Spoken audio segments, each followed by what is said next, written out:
Okay, I'm Chris Avina, and welcome to another edition of American Outdoor News. Today's guest is the recipient of 2 Grammy Awards, 4 CMAs, 7 multi-platinum albums, and he's charted more than 40 times. Will you please welcome Mr. Travis Tritt? Travis, how you doing thank this you for morning? taking the time. It's a pleasure to It's see really you. my pleasure. My pleasure. Thank you so much for having me. Now, you're currently touring. You came out with a new album, first time in a while, right? Yeah, we released a new album back earlier in the summer. It's the first studio album that I've done in about 14 years. It's called Set in Stone, and that all came about basically through my manager. My manager and I started working together about 2.5 years ago. And one of the first things that he said to me when we started working together is like, you've had a great career and you've had a lot of success, but he said, I still think that you've got a lot of great music left in you. I think you've got songs that you can write. I think you've still got something to say. And he said, I would love to see you go in the studio and do a new album, just if not only to feed your loyal fans, but also to draw in possibly newer people that are not as familiar with your catalog. So I thought that was a great idea. And then we got hooked up with a guy by the name of Dave Cobb, who produced the album. He produces all of the albums on people like Chris Stapleton, on people like Sturgill Simpson. Just the list goes on and on. And he was just absolutely wonderful to work with. And after being out of the studio, I was a little bit hesitant about going back in because I know things have changed a lot in the last 14 years with how people record music and how music is produced. But he basically put my mind at ease very quickly. He said, here's the way I do it. I take a full band in. We all are sitting in the same room when we record, and everything is played live. And I want you to record as many of your live vocals as possible while we're laying the tracks down. Well, that was perfect for me because that's the way I've always done it. Ever since I started recording back in the late 80s, that's the way I've always done it. So it was really a refreshing thing to hear. And I could not be more pleased with that whole process. It was just an absolute joy to do this album. Well, your catalog is endless. It's classic. Well, thank you. You're a bona fide rock star. Well, thank you. Now, it's funny. I had Ted Nugent in here for my last cover, covering the rock and roll section. You're covering the country section. This is really an honor for me. I appreciate it. Truly my pleasure. So you have been, you were in Georgia. I mean, did you grow up in the outdoors? Were you an outdoor family? My dad, he didn't hunt as much as some of my uncles and my grandfather did, but he hunted occasionally. He liked to hunt, things like rabbits and squirrels and stuff like that. And he enjoyed that. He enjoyed the outdoors though, all my young life. I mean, he enjoyed just being outdoors and he encouraged me and my entire family to do things outdoors as well. And my first though experience with a real hunt, what I would refer to as a real hunt, was when I was about 12 years old. And my uncle took me deer hunting for the very first time, he and my cousin. And back in those days, it was a lot different than it is now. Back in those days, that's a fact. first of all, in Georgia, you could walk 50 yards into any woods and you would hear the sound of quail. You would stir up a covey of wild quail. Meanwhile, if you so much as saw not a deer, but a deer track, you went back and told everybody in town, because there weren't many deer around this area back then. And it's funny because to me, because now, you know, almost 50 years later, it's exactly the opposite of that. Mhm. We've had so many predators that have been brought in that wild quail are practically non-existent in this part of the world. Yeah. But deer are everywhere. And back in those days too, there was no such thing as leased land to hunt on. Mhm. You basically, there were several um, reserves or preserves that were public land that you could hunt deer on in Georgia, and that was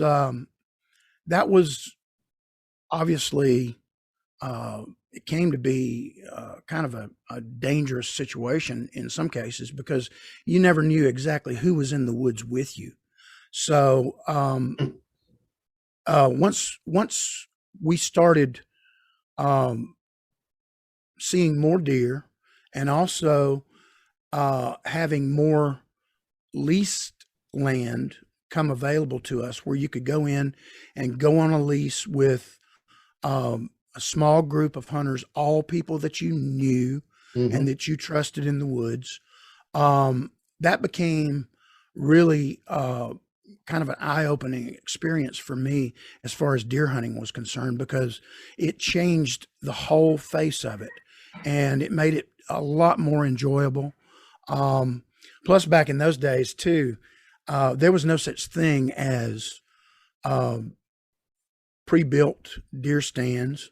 You know, most of the stands that we used back in the day were those old climbing stands. You know that I've nearly fallen out of. I don't know how many trees over the Yeah, those years. climbers scare the hell out of me. I like a Oh little rope. man, absolutely.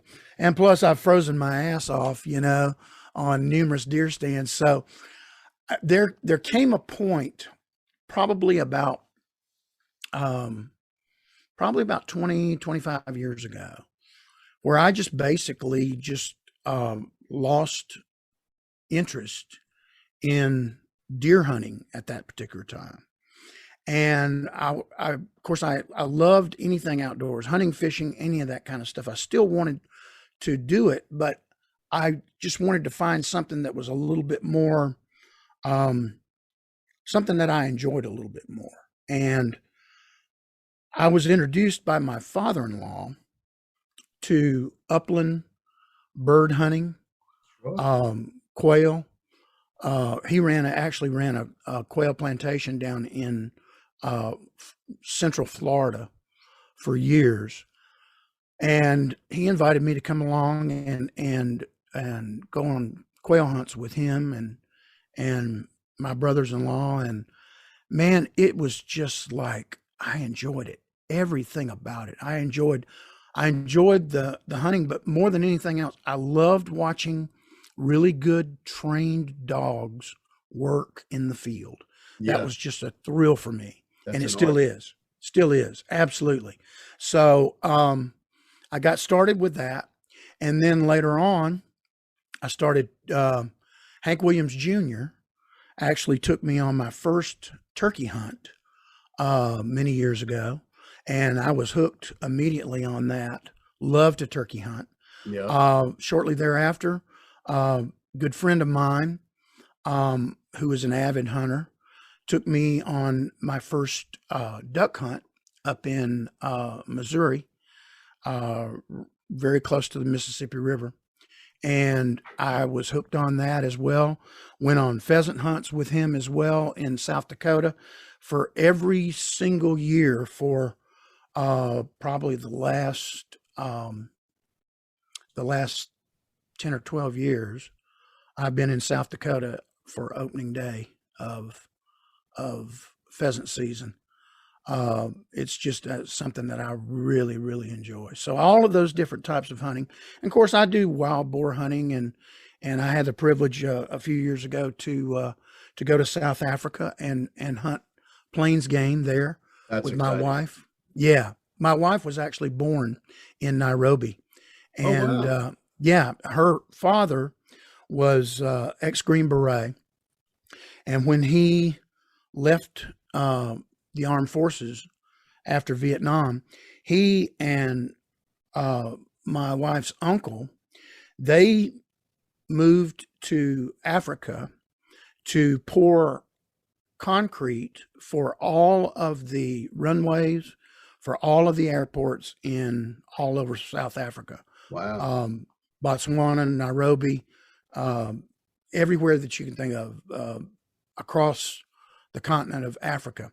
And then they would pour during the week, they would pour concrete. And then on weekends, most of the people that were working with them um, were also skinners, trackers. Sure. So they would take all of them out on the weekend and they would go on safari for the weekend. And every time that I would get around, my wife and I have been married for about 20, almost 25 years. And every time I would get around her father or her uncle at Christmas time or, around the holidays, they would talk about those experiences in Africa and how they would like to go back one more time before they died. So in 2006, uh, my wife and I put together a trip that included she and I and her uncle and her father. And we went over to Africa and stayed for about 2 weeks and just had a wonderful, wonderful time hunting plains. Africa's like a sportsman's paradise, you know? It really is. It was just absolutely wonderful. I saw you took a gorgeous sable there. I did. I did. As a That matter is, of fact, that particular hunt, uh, just one guy that was who was a dear friend of mine. He and I were the only two that wanted to go after a sable, so we had to leave the rest of our party behind, and we had to travel as far north as you could go and still be in South Africa. We were right up on the edge of the was, Sahara Desert, oh, and wow. we were less than 100 miles from where John Wayne filmed Hatari back in the Wow. in the 60s. Or so it was just all around, man. Some of the greatest memories that I have in my life was being on that hunt. That was just absolute blast for me. I think every hunter should experience hunting Africa at least one time in their life. It's an I amazing agree. experience. It is. Even the big game hunts, there's this perception of hunting elephant where, you know, the anti-hunters and whatnot. It's not the hunters, it's the poachers. It's the poachers, absolutely. That's the biggest threat.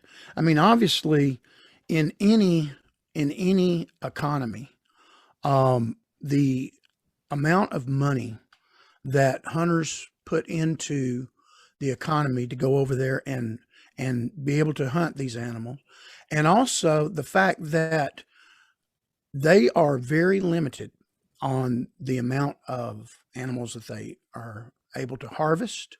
Mhm. It's done in a very conservative way.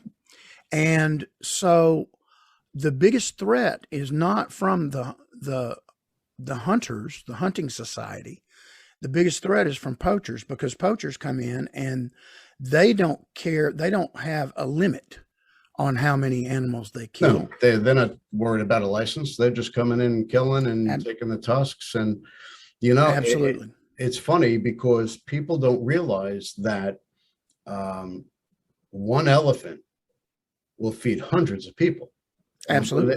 when there's a confirmed kill, they come from everywhere. They Oh, butcher that absolutely. thing down to nothing. There's just a blood spot on the floor. They take the bones and all. Absolutely. And they pretty much do that with every animal. I mean, all the plains game that we killed, which was fabulous meat. Yeah. We ate it every night while we were there.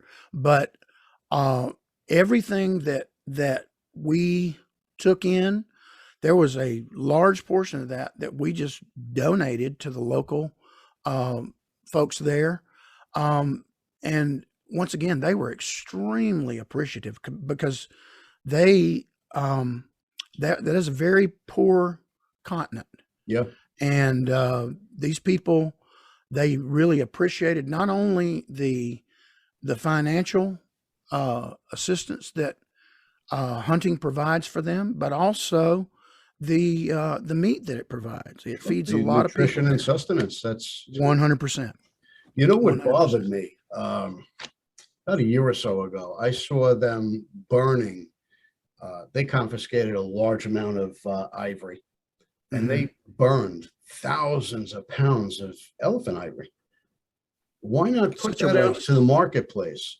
Flood the marketplace with what they call confiscated, bring the pricing way down so the demand, uh, is satisfied, and that'll take care of the poaching.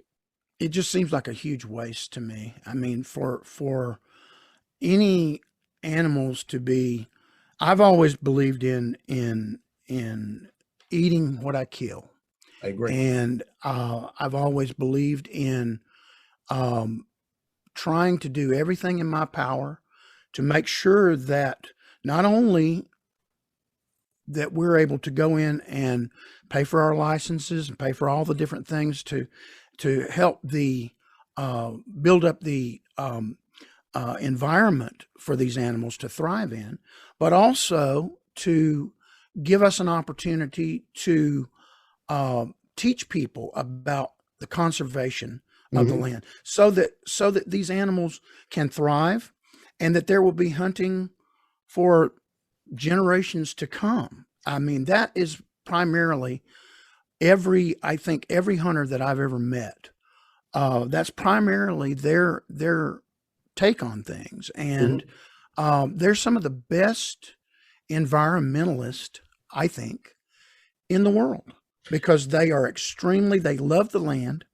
They love the experience of teaching their children and their grandchildren how to go out and hunt and fish, but also they realize that in order for that to continue on, that we have to really be stewards of the land, and we really have to be um, careful with how we make sure that these animals are going to thrive, that there's going to be plenty of them.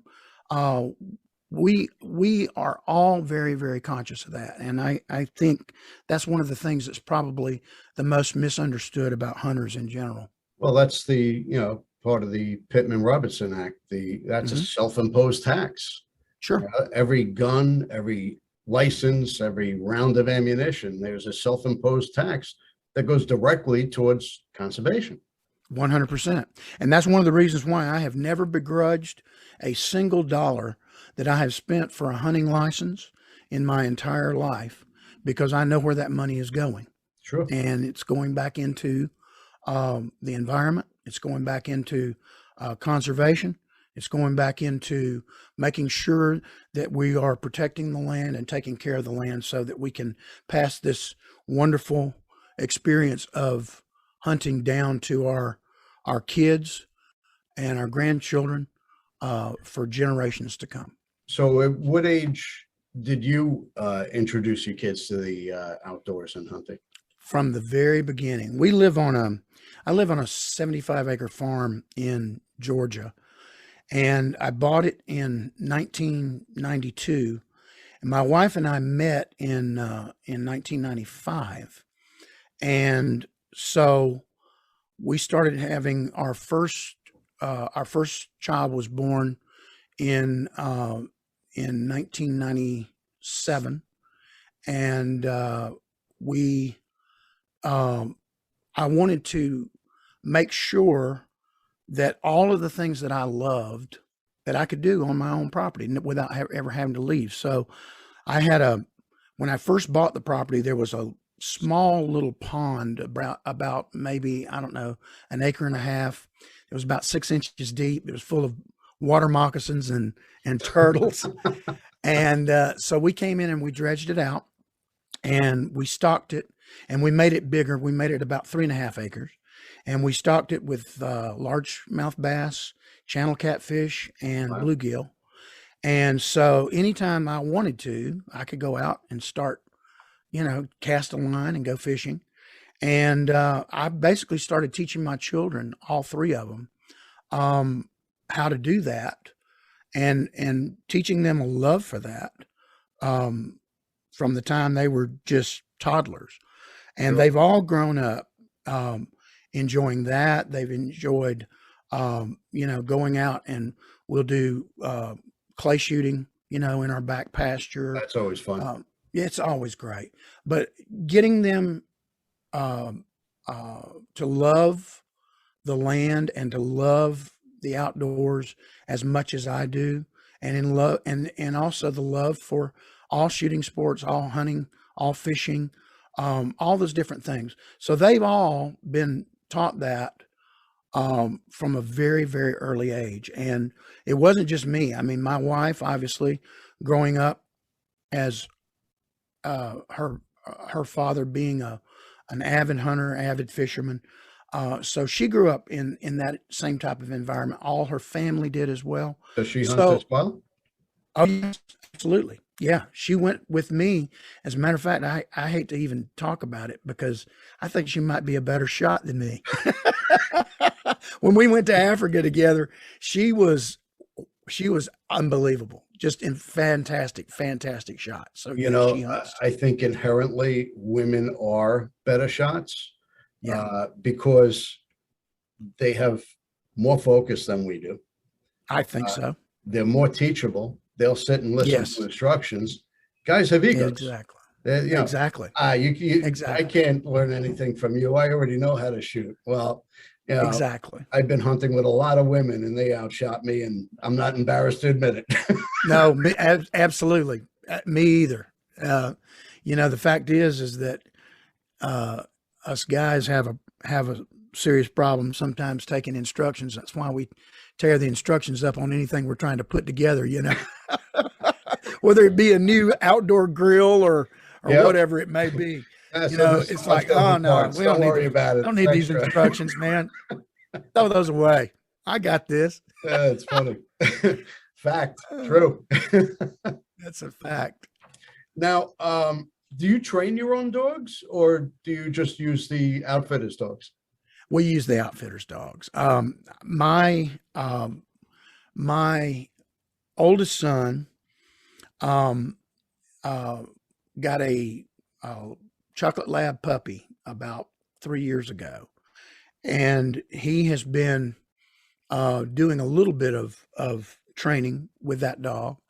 My youngest son, who's about to be 18 next month, Wow. um, has a bird dog that he has worked with a little bit. But most of the time when we go on these quail hunts, they have such fantastic dogs at most of these plantations where we hunt, that we just use those dogs, and they are Yeah, absolutely wonderful to watch. it's a lot of work training It a really is. hunting dog. It takes a It lot of really time is. and a lot of money.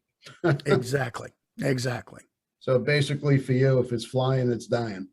Well, yeah, that's pretty much the way it goes.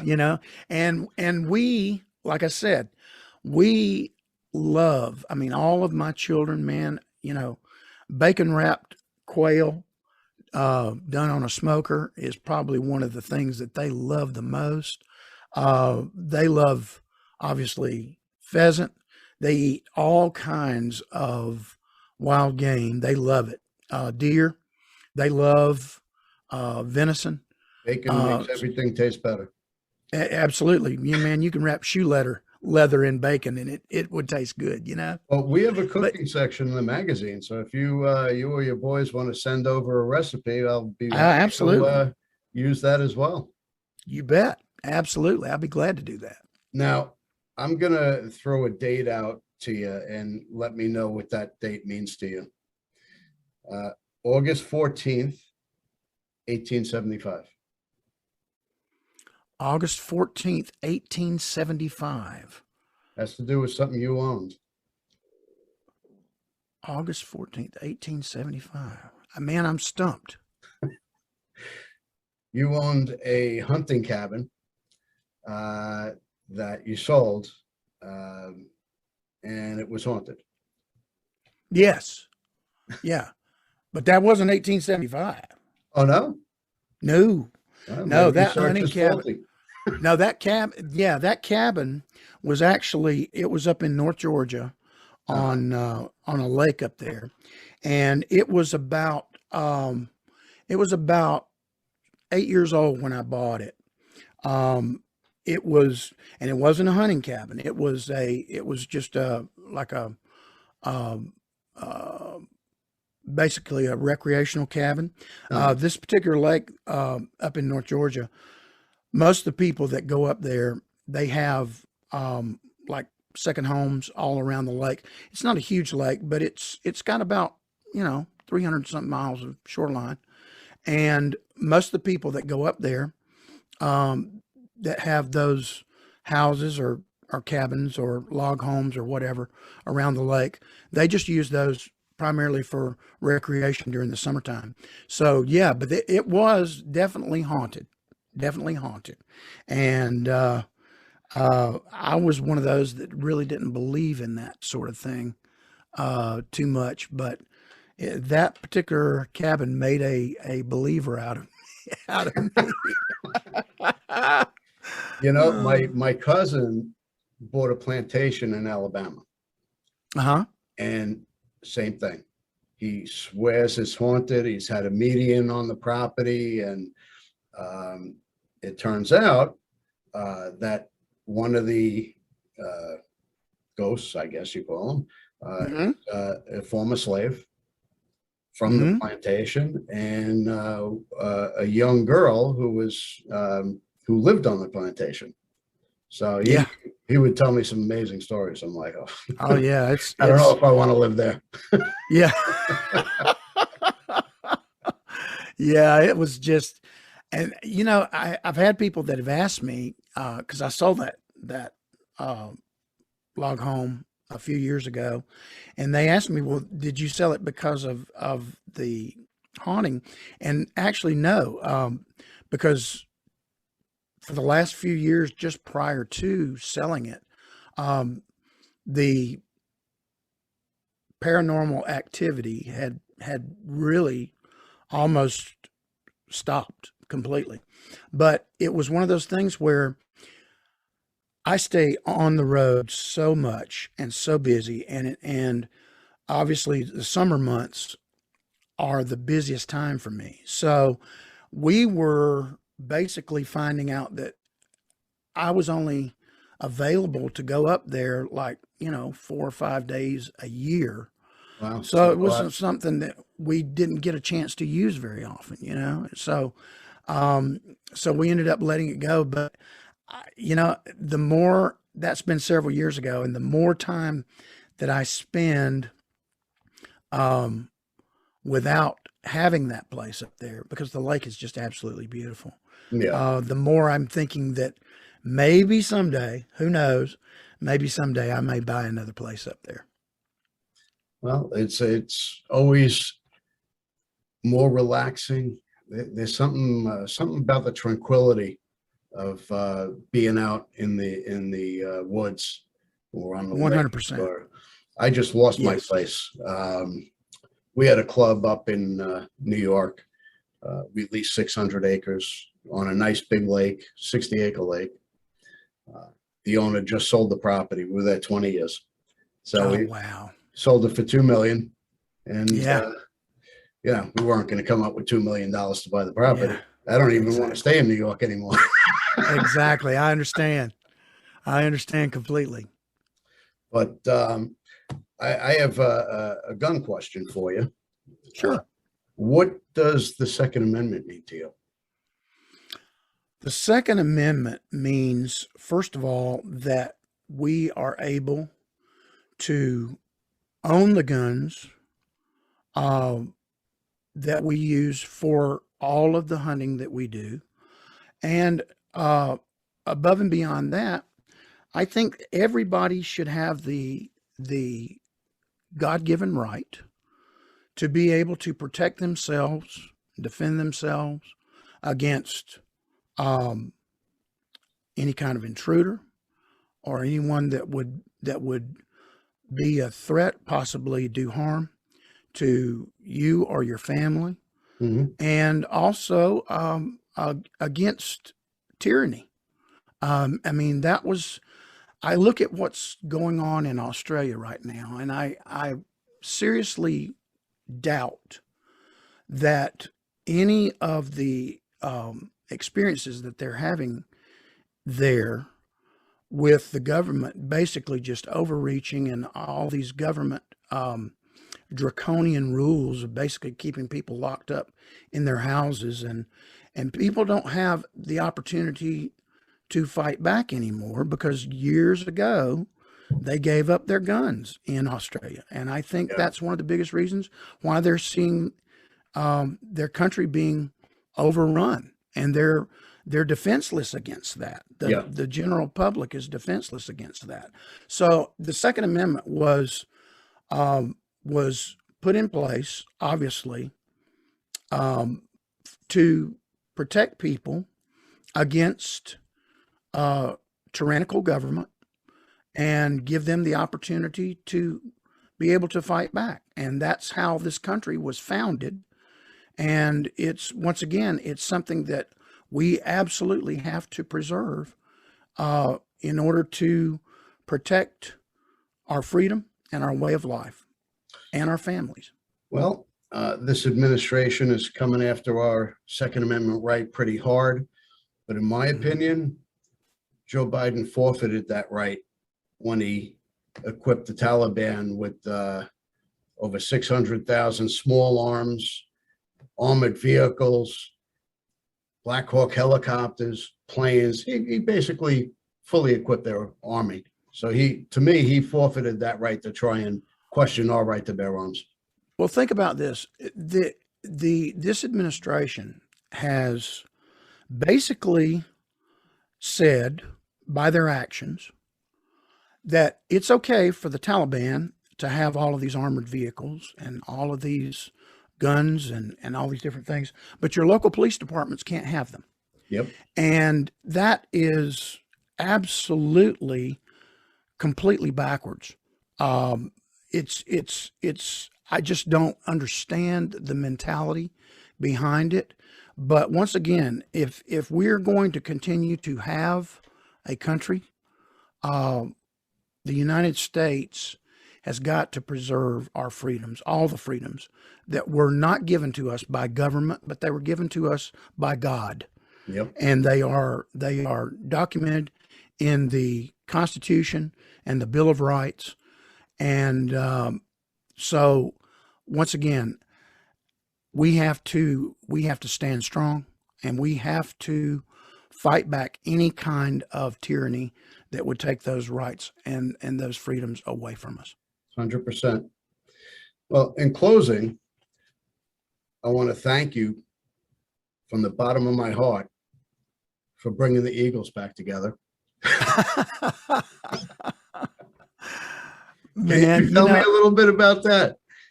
I've had a lot of people that have tried to give me credit for that, and I've never really taken credit for it, simply because of the fact that the way that came about, in the mid 90s, one of the record labels came up with the idea of doing a tribute album to the Eagles, and they wanted all of the current hit makers in country music to each do a cover of an Eagles song. And I think I was one of the last ones that was invited in, because when I started being asked, well, what song do you want to do? Well, I'd like to do Desperado. Well, no, Clint Black's already doing that one. Or I'd like to do this song. Well, no, somebody else is already doing that. So I was kind of running out of options, and my attorney at the time suggested to me that I do Take It Easy, because that was their first #1 hit for the Eagles. And so I said, is that song taken? And they said, no, it's not taken. I said, well, great. So I went in and recorded it.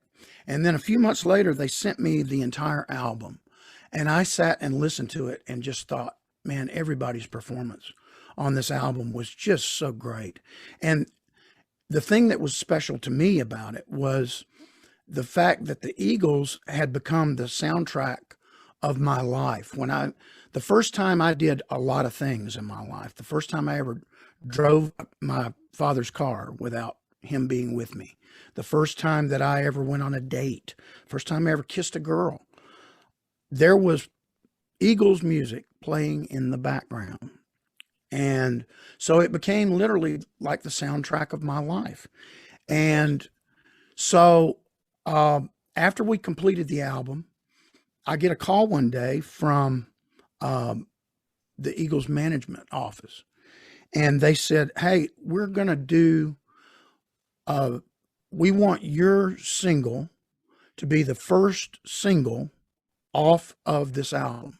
And I was honored. I was Wow. shocked. I was like, man, there's so many great performances.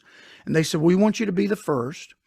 And to promote it, we want you to do a video. And I was like, man, that's going to have to be a heck of a video to stand up to how good this album really is. And they said, well, what do you have in mind? And I'm just off the top of my head, I said something like, I don't know, maybe we should get the Eagles back together. And I just kind of laughed. And there was dead silence on the other end of the phone. And then a few days after that, apparently somebody took me seriously, because they called back from the manager called back and said, look, I'm going to give you Don Henley's phone number, and I'm going to give you Glenn Fry's phone number. And if you can get them to agree to be a part of this video, then we'll do it. And so we did. We called both of them, and both of them said the same thing. They said, well, if the other one does it, I'll do it. And so we knew that once we had Don and Glenn, that the rest of the Eagles would probably come in as well, and they all did. And so we ended up just shooting that video in a little cantina restaurant in Los Angeles in December of that year. And at the end of the video, they said they had a little bandstand set up over in the corner, and they had all the amps and a drum kit and everything. They said, we just want you guys to just act like you're playing along with the song. So I pick up a guitar and plug in. All the guys plugged in their instruments. Don sat behind the drum kit, and I just start playing the beginning of Rocky Mountain Way. Bump to bump to bump, bump, bump. Great song. And the band joined in, and I'm sharing a microphone. I'm this close to Joe Walsh singing Rocky Mountain Way. And that was the first song that the Eagles had played together in over like 14, 15 years. And I got to be an Eagle for a day. So it was just for me, it was one of those things that I think just kind of happened by accident, but everything happens for a reason. And the timing of that was just perfect. So I don't take a lot of credit for getting them back together. I was just glad to be a part of it and glad to be involved in. And of course, that was kind of the beginning of the Hell Freezes Over tour. One of my favorite albums. Took place, I saw that tour. Another year later. So yeah, it was a great experience for me. And I managed to maintain a really good friendship with both Glenn Fry right up until he passed away, and also with Don Henley as well. So I'm just honored that I had that opportunity to work with those guys, because they meant so much to me musically. That's awesome. They had a huge impact on everybody's life, because like we're the same age. It was always on the radio. They were always around. Yeah, absolutely. Absolutely. And every song they did was just fabulous. And their music spanned all different genres. I mean, there was a lot of the early stuff that had a very country um, influence. And of course, I think one of the best albums I've ever heard in my life was the Hotel California album. It's still one of my all-time favorites. That was gold. Well, Yes, technically, but yes, it was gold. yes. But all right, I appreciate you taking the time to speak to us today. And where can we find your new album? It's available pretty much everywhere. All the streaming services are carrying it. Apple Music, Pandora, all Spotify, all of those. You can find the album there. It's called Set in Stone. And also like Walmart's, Amazon, all those different people, they carry it as well. We are just now coming out with vinyl. We're going to do a limited edition vinyl on the album. So I'm very excited about that. And also you can find the album and also you can find out all of my updated tour information at travistritt.com. And I encourage people to go there and check that out, and check it out often because we are constantly adding more and more dates to our schedule, not only for 2021, but also into 2022 and beyond. So go check it out. Great. I appreciate your time. Thank you so much. Thank you so much for having me. We love our children. We protect them. We guide them. We prepare them for life in the world. With all that we do, from deep in our hearts, we cannot control all things. Life-threatening illnesses and disabilities affect far too many of our children each year. While we cannot change the circumstance, we can make dreams come true. Dreams to provide hope, to provide spiritual healing and strength, to provide moments of happiness and relief in the hardest of times. We can give a glimmer of light and hope in a time of darkness and despair. Join huntofalifetime.org to help make dreams come true, to provide hope for children with life-threatening illnesses and disabilities. Hunt of a Lifetime is a non-profit organization fulfilling dreams for hunting and fishing trips to youth 21 and under with life-threatening illnesses and disabilities. Visit huntofalifetime.org to learn how you can make a difference.